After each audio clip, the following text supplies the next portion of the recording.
योभन्दा पनि सफ्ट गर्नुपर्छ उसलाई। हजुर हजुर एकदम सफ्ट।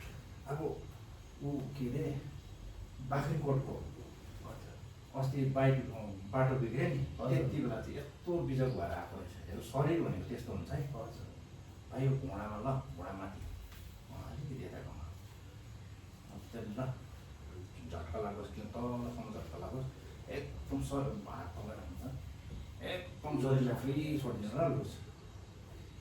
यसमा यसमा के साह्रो छ? यसमा के यताउता भयो? छैन है।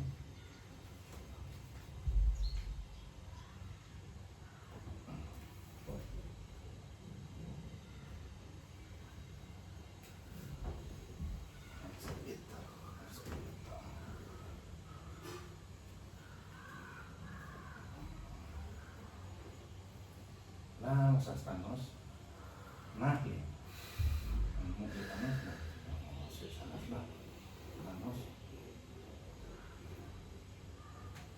अम्मो हल्का नबोल्नुहोस् तपाईँलाई तल झक्कै पनि आयो अम्मा तल भेट्यो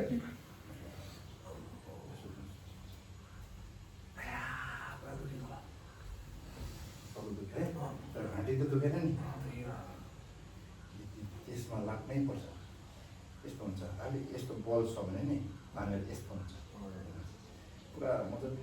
यो हामीले नि 6 महिना बादमा एकपल्ट अल बडी एडजस्टमेन्ट गर्नुपर्दो रहेछ।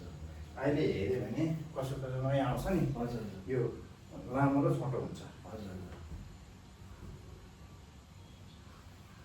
त्यसले गर्दाखेरि हामीले अब कोही बेला त हामीले एकपट्टि मात्रै यसरी टेकेको हुन्छौँ नि, हाम्रो यो सर्ट हुँदै जान्छ। किनभने कसैको दुख्ने हुन्छ, बिमारीले गर्दा यसरी गर्छौँ नि।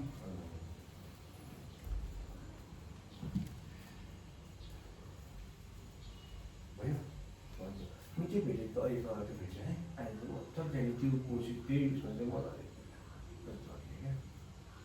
एकछिन रेस्ट गरेर चाहिँ उठ्नुहोस् ल।